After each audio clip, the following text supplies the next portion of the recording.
नमस्कार, आप देख रहे हैं न्यूज़ 1 इंडिया। मैं हूं आपके साथ सृष्टि पांडे। इस वक्त की बड़ी खबर आपको बता दें, देश में लगातार कोरोना वायरस अपना कहर बरपा रहा है। देश में कोरोना मरीजों की संख्या बढ़कर 17,265 हो चुकी है। देश में अब तक 2,546 कोरोना के मरीज ठीक हुए हैं। पिछले 24 घंटे में 36 लोगों की मौत हो चुकी है। स्वास्थ्य मंत्रालय ने आंकड़ा जारी किया है। G20 देशों के साथ मिलकर वैक्सीन पर काम करेंगे। सरकार की तरफ से कहा गया, सोशल डिस्टेंसिंग की कोरोना ही वैक्सीन है। लॉकडाउन से कोरोना के 2 गुने होने की रेट कम हुई है। 23 राज्यों में 59 जिले में 14 दिन से कोई भी केस नहीं है। ये सरकार की तरफ से आंकड़े जारी किए गए हैं।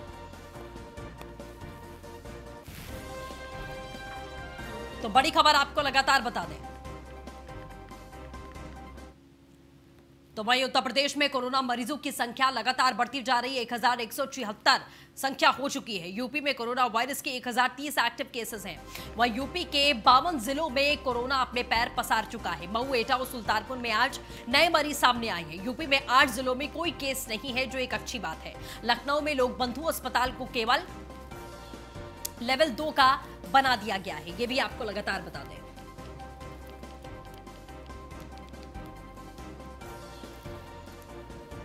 तो उत्तर प्रदेश में भी लगातार ये मामले बढ़ते जा रहे हैं। हालांकि बहुत सारे जिले ऐसे हैं जहां पर कोरोना ने अभी तक दस्तक नहीं दी है, जो एक अच्छी बात है। लेकिन बहुत सारी जगहों पर यह भी देखा गया है कि सोशल डिस्टेंसिंग की धज्जियां भी उड़ाई गई हैं। 20 अप्रैल के बाद से कुछ हद तक छूट देने की उम्मीद सरकार की तरफ से जताई गई थी। कई इलाकों में छूट दी भी गई है। जो बहुत ज्यादा जरूरी चीजें हैं उसमें ढिलाई भी दी गई है। जैसे बैंकों को खोला जाएगा, ATM खुले रहेंगे, पेट्रोल पंप 24 घंटे के लिए खुले रहेंगे। तो ऐसी तमाम खबरें हैं जो हम आपको लगातार बता रहे हैं। लेकिन बहुत सारे लोग ऐसे भी हैं जिन्होंने पुरजोर तरीके से उल्लंघन भी किया है। चलिए, तमाम सहयोगी हमारे साथ में जुड़ेंगे अपडेट के साथ में। प्रशांत कुलश्रेष्ठ आगरा से हमारे साथ लाइव है। गौरव यादव गाजियाबाद से जुड़ चुके हैं। विक्रम सिंह लखनऊ से ब्यूरो चीफ हमारे साथ में मौजूद है। विक्रम का रुख करते हैं सबसे पहले। विक्रम, जिस तरीके से 20 अप्रैल का दिन आया, सबको उम्मीदें थी कि कई जगहों पर छूट भी मिलेगी, कई जगहों पर छूट दी भी गई है जहां पर मुमकिन है, पॉसिबिलिटी है। लेकिन बहुत सारी जगहों पर सोशल डिस्टेंसिंग की धज्जियां उड़ाते हुए लोग दिखाई दिए हैं। साफ तौर पर एक लाइन में कहा गया, बार बार कहा गया कि सोशल डिस्टेंसिंग ही इसकी वैक्सीन है। मौजूदा परिस्थिति पर नजर डालते हुए प्लीज अपडेट दीजिए।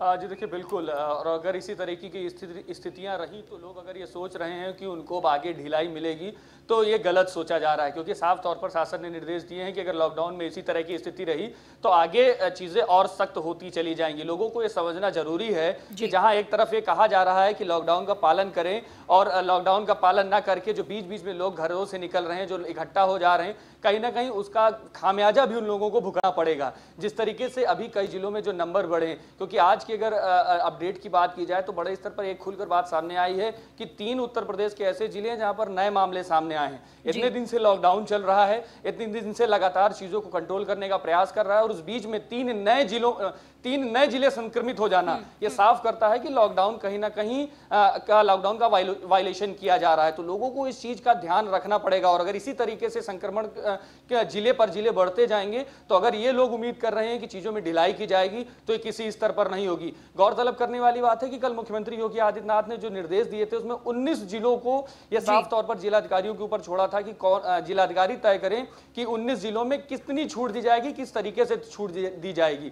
लेकिन आज की स्थिति में जिलाधिकारियों ने 27 जिले ऐसे हैं जहां पर छूट बिल्कुल नहीं दी है, लॉकडाउन का पूरा पालन करने का निर्देश दिया है। यानी कि साफ है कि जिले स्तर पर भी अधिकारी ये चीज समझ रहे हैं कि लॉकडाउन का पालन लोग नहीं करना चाह रहे हैं। लोग कहीं ना कहीं जबरदस्ती घरों से बाहर निकल रहे हैं, पुलिस वालों से उलझने का प्रयास कर रहे हैं। तो कहीं ना कहीं उसका खामियाजा लोगों को भुगतना पड़ेगा, क्योंकि कुछ लोगों की गलती से पूरे समाज को नहीं संक्रमित होने दिया जाएगा। और इसके लिए साफ तौर पर मुख्यमंत्री ने भी निर्देश दिए हैं कि कहीं पर भी अगर लॉकडाउन का वायलेशन होता है तो सख्त से सख्त कार्रवाई की जाए और किसी को भी ना बख्शा जाए। बिल्कुल जाहिर तौर पर गौरव का रुख करेंगे। गौरव गाजियाबाद से हमारे साथ में मौजूद है। गौरव, गाजियाबाद नोएडा में NCR में किसी प्रकार की छूट देने की बात नहीं कही गई है सरकार से।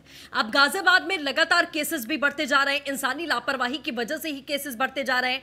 ठीक है, फ्रस्ट्रेशन लोगों में है, कहीं ना कहीं जो लॉकडाउन इंक्रीज किया गया, अपने घरों में रहना पड़ रहा है, उसकी वजह से वो चिंतित भी है, फ्रस्ट्रेट भी है, होना लाजमी भी है। लेकिन क्या वो फ्रस्ट्रेशन हमारी जिंदगी से बड़ा है, ये लोगों को समझ में नहीं आ रहा।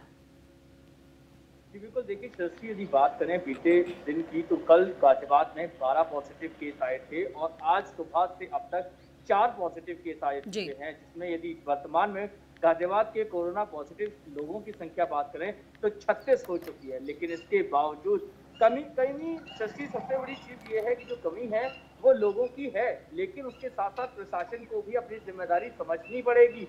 क्योंकि यदि दुकानें खुली रहेंगी या मंडी खुली रहेगी तो लोग घरों से निकलेंगे और सामान लेने जाएंगे। प्रशासन की तरफ से एक समय बांधा गया था सुबह 7 से 10 का, कि आप सुबह 7 से 10 में जाकर अपना सामान ले सकते हो, फिर दुकानें बंद कर दी जाएंगी और शाम को भी इसी तरीके से 3 घंटे के लिए खोला जाएगा। लेकिन सुबह से लेकर शाम तक यदि लगातार दुकानें खुली रहेंगी तो लाजमी है कि लोग घरों से निकलेंगे और कुछ ना कुछ लेने के बहाने वो अपनी फ्रस्ट्रेशन, क्योंकि घर में रहते रहते लोग थक गए हैं, अब उन्हें बाहर निकलना है। अब ऐसे में यदि प्रशासन पूरी तरीके से मुस्तैदी दिखाते हुए हर दुकान को समय से खुलवाए और समय से बंद करवाए तो लोगों के बाहर निकलने का कोई विकल्प ही नहीं बचेगा। लेकिन यदि विकल्प आप खुला छोड़ोगे तो कहीं ना कहीं लोग बाहर आएंगे और इसका खामियाजा गाजियाबाद में देखने को मिला है, जिसमें पिछले 24 घंटे में 16 मरीज सामने आए हैं। 16 पॉजिटिव मरीज, आप समझ सकते हो सृष्टि, 16 पॉजिटिव मरीज का मतलब है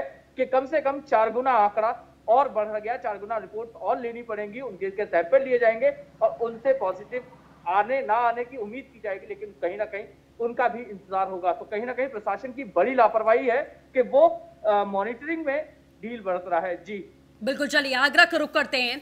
आगरा में बहुत सारे केसेस एक साथ सामने आए थे, सबसे ज्यादा केसेस आगरा में देखे गए। प्रशांत, अपडेट जानना चाहेंगे कि मौजूदा सिचुएशन आगरा में क्या है? ताजा बात अगर हम आगरा की बात करते हैं, आगरा में हालात बद से बदतर हो चुके हैं। यहाँ 260 केस अभी तक सामने आए हैं और अभी जो हाल ही का मामला सामने आया वो चौंकाने वाला है।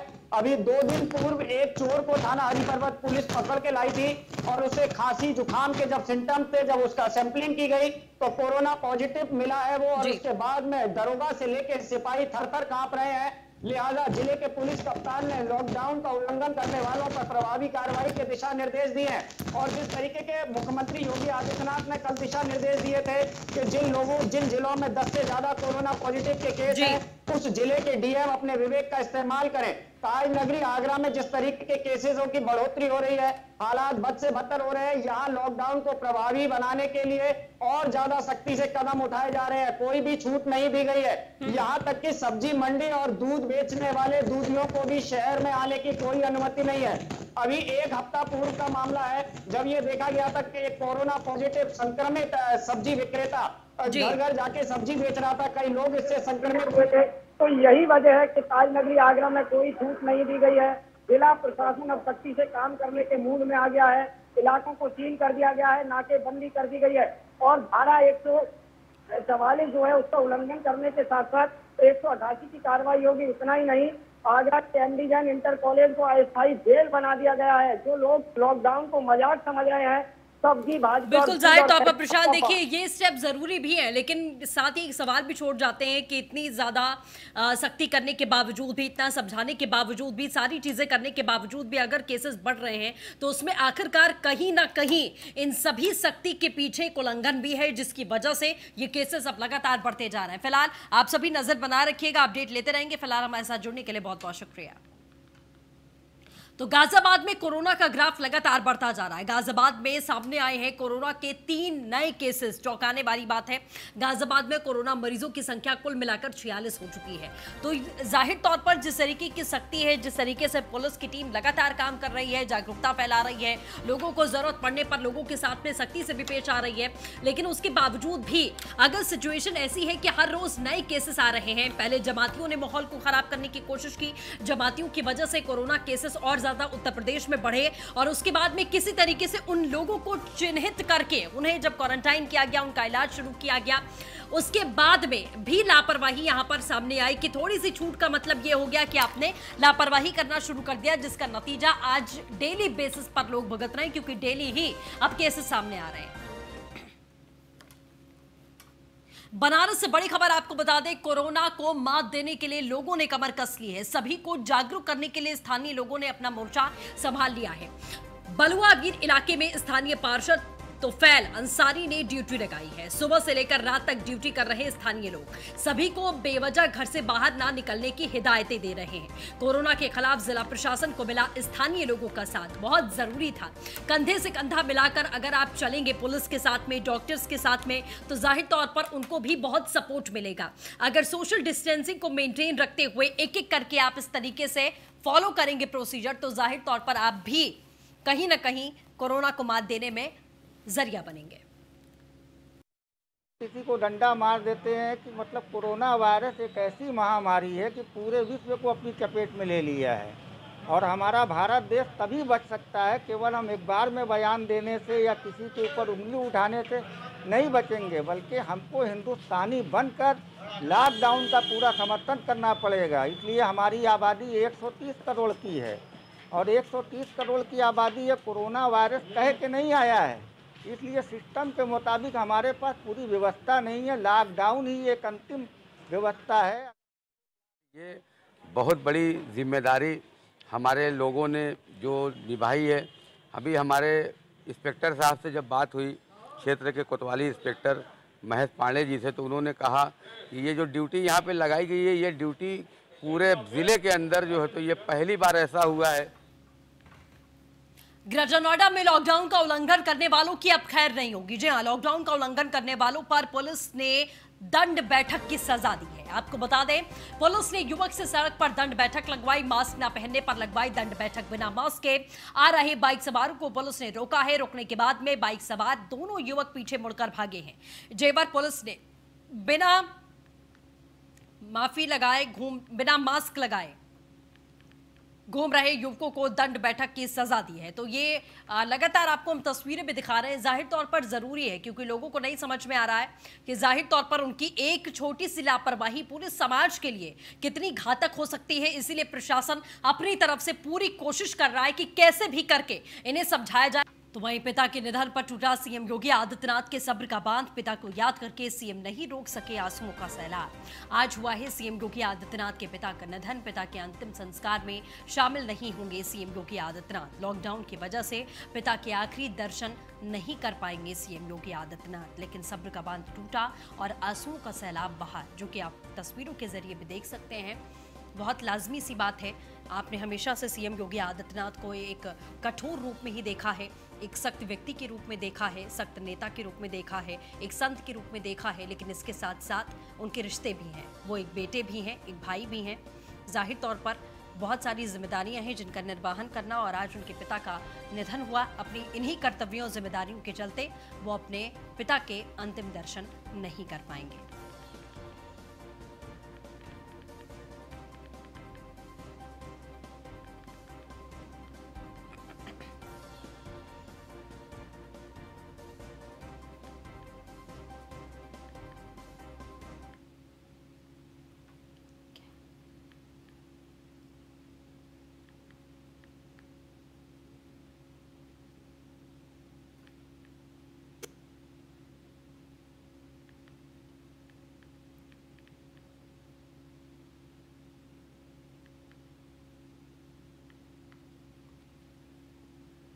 तो एम्बुलेंस में जाते हुए पार्थिव शरीर, एम्बुलेंस की तस्वीर हम आपको लगातार दिखा रहे हैं। लोग कहीं ना कहीं यहाँ पर खड़े थे और हाथ जोड़कर दूर से ही उन्होंने प्रणाम भी किया, जो भी तस्वीरें हमने आपको यहाँ पर दिखाई हैं।